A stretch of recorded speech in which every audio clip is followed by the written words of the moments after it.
नमस्कार दोस्तों, मैं भावनी मिश्रा अपने चैनल में आप सभी का एक बार फिर से स्वागत करती हूँ। कैसे हैं आप लोग? आशा करती हूँ आप सब स्वस्थ और सुरक्षित होंगे। आप सभी को करवा चौथ की बहुत बहुत शुभकामनाएं। इस वीडियो में मैं आपसे शेयर करने जा रही हूँ कि करवा चौथ की पूजा के बाद हमें चौकी कब हटानी है, किस तरह से हटानी है, सरई का क्या करना है, करवा कहाँ रखना है, प्रसाद का क्या करना है, तो ये सारी बातें मैं आपसे शेयर करूँगी। तो सबसे पहले मैं आपको बता दूं कि सुहाग कब लेते हैं। बहुत से लोगों ने पूछा है कि सुहाग कैसे लेना है और कब लेना है। तो पूजा के समय हम चौथ माता को सिंदूर चढ़ाते हैं। आप माता पार्वती की फोटो होती है, उनको सिंदूर चढ़ाते हैं। तो 7 बार सिंदूर चढ़ाना होता है। उसके बाद 7 बार अपने माथे पर लगाना होता है वहाँ से। तो जब सिंदूर चढ़ाएं तो थोड़ा ज़्यादा चढ़ाएं ताकि आप आसानी से वहाँ से 7 बार उठा के अपनी मांग में लगा लें और फिर वापस से 7 बार चढ़ाना होता है। आप 5 बार भी ये कर सकते हैं कि 5 बार चढ़ाएं और 5 बार अपनी मांग में लें। तो इस तरह से सुहाग लिया जाता है। वीडियो देखिए और अगर पसंद आए तो मेरे चैनल को प्लीज़ सब्सक्राइब करिएगा। यहाँ रेड बटन पे क्लिक करेंगे तो बगल में बेल आएगी। बेल पे 3 ऑप्शन आएंगे, ऑल पे क्लिक। तो सबसे पहले हम बात करेंगे कि चौकी कब हटाना है। तो चौकी अगले दिन सुबह हटानी रहती है।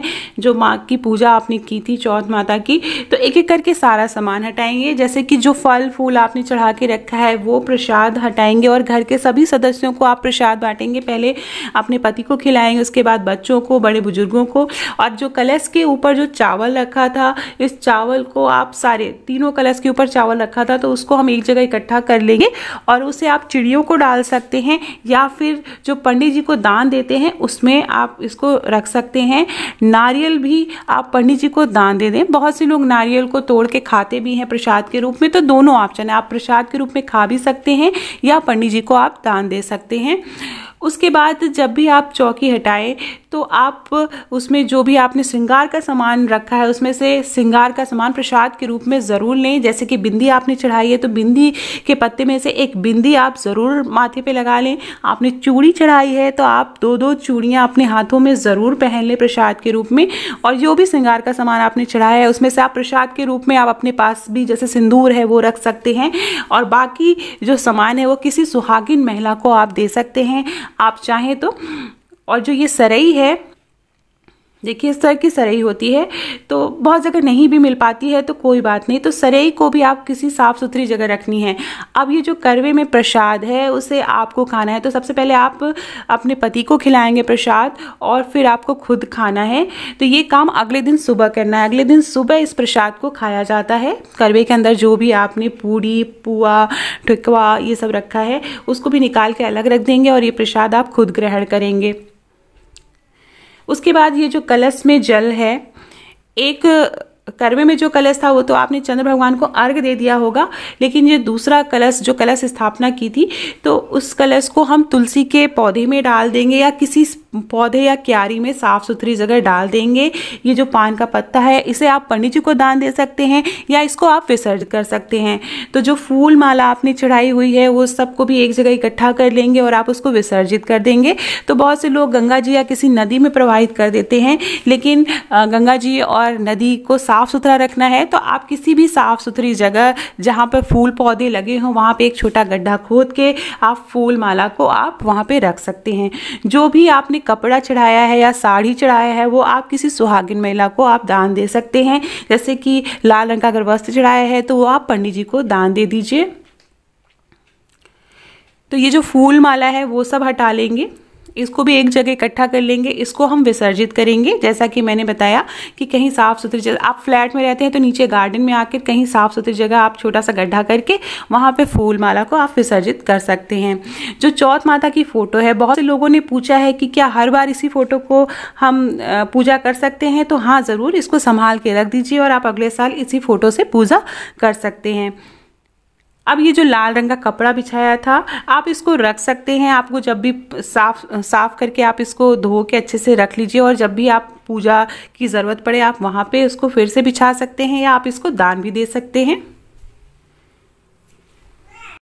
कपड़ा हटाने के बाद चौकी को हम एक बार इस तरह से हाथ फेलेंगे थोड़ा सा पानी लगा के, और हाथ जोड़ के विनती करेंगे कि जो भी देवी देवता, जो भी आप अपने स्थान पर वापस जाएं और हमसे कोई भी भूल चूक हुई हो तो हमें ज़रूर माफ़ करें, क्षमा प्रार्थना करेंगे और इस तरह से हाथ जोड़ के चौकी यहाँ से हटाएंगे।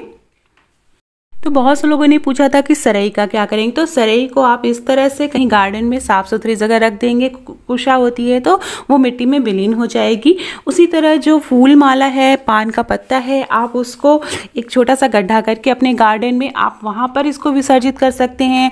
अगर आप फ्लैट सिस्टम में रहते हैं तो फ्लैट सिस्टम में नीचे आप गार्डन में आके इस तरह से आप विसर्जित कर सकते हैं। कहीं भी साफ सुथरी जगह थोड़ा सा गड्ढा करके आप वहाँ पे विसर्जित कर सकते हैं, क्योंकि नदी मिलना तो आसानी होता है और नदियों में डालना भी नहीं चाहिए, क्योंकि नदियों को साफ सुथरा रखना है। तो आप इस तरह से आप अपने गार्डन में फूल माला विसर्जित कर सकते हैं। अब हम बात करेंगे कि करवों का क्या करना है। तो मिट्टी का करवा, पीतल का करवा तो हम हर साल यूज़ करते हैं, तो मिट्टी का करवा जो है वो आप कहीं पर संभाल के रख दें। हो सके तो उसके अंदर थोड़ा सा अनाज भर कर आप अपनी रसोई में कहीं पे भी संभाल के रख दें, जहाँ पे करवा टूट ना पाए। साफ़ सुथरी जगह संभाल के रख दें। और अगले जो पुराने करवे थे आप उसको वहाँ से हटा के कहीं गार्डन में आप फूल पौधे लगा सकते हैं। फ़ोटो आप रख सकते हैं, अगले साल इसी फ़ोटो को आप पूजा कर सकते हैं। उसी तरह जो छलनी है, बहुत से लोगों ने पूछा कि क्या ये छलनी हम हर साल इसी छलनी से पूजा कर सकते हैं। तो हाँ, अगर आपको छलनी बदलनी नहीं है तो आप उसी छलनी से हर बार पूजा कर सकते हैं। अब हम बात करेंगे जैसे कि जो दिए थे उसको भी हम इस तरह से संभाल के कहीं पे भी रख देंगे, जो हमने पूजा में दिए यूज़ किए हैं मिट्टी के।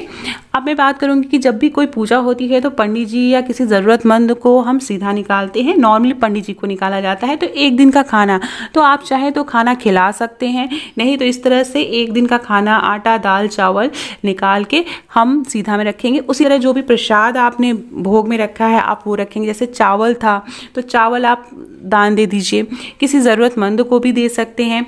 और जो श्रृंगार का सामान है वो आप किसी सुहागिन महिला को दे दीजिए, या आप पंडिताइन को दे सकते हैं, पंडित जी को भी दान दे सकते हैं। तो जो भी प्रसाद आपने चढ़ाया है उस प्रसाद में से भी आप पंडित जी को दान दीजिए, और घर के सभी सदस्यों को आप प्रसाद ज़रूर दीजिए।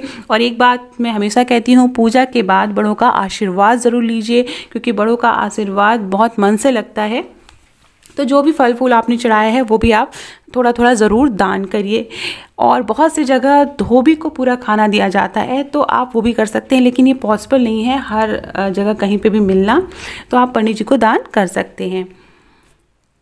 अब आप एक चीज़ और मैं आपको ज़रूर बता दूं, अपनी सारी वीडियो में मैं बताती हूँ कि जो भी आपने श्रृंगार किया है आपने पूजा के समय, उस श्रृंगार को आप तुरंत ना उतारें। जैसे चूड़ी है, सिंदूर है, बिंदी, जो भी आपने पूजा में पहनी है उसे तुरंत से उतार के ना बदलें। आप 1-2 दिन पहने रहें और फिर उसमें से कुछ प्रसाद के रूप में अपने हाथों में ज़रूर डाले रहें।